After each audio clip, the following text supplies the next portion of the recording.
Pridružili ste si akciji, izobesili boste slovensko zastavo, pa predvsem zakaj danes to počnete?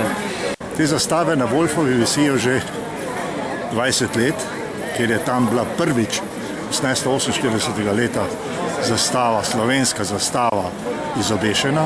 Izobesil jo je Lovro Toman s svojimi prijatelji, študenti iz Graca Dunaja, torej poštenimi in zavednimi Slovenci, in od leta 1991 oziroma takrat nekaj pred 20 leti se tu v spomin je vedno izobešena zastava. In od takrat nam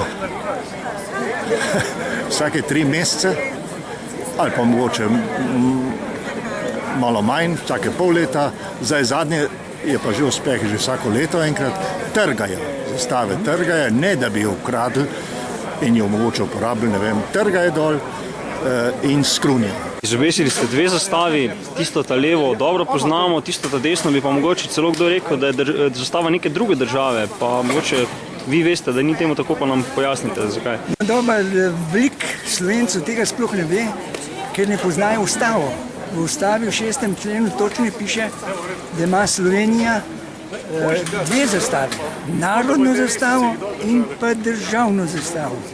Državna zastava je po ustavi narodna zastava z grbom, zato jo imenujemo tudi državna zastava.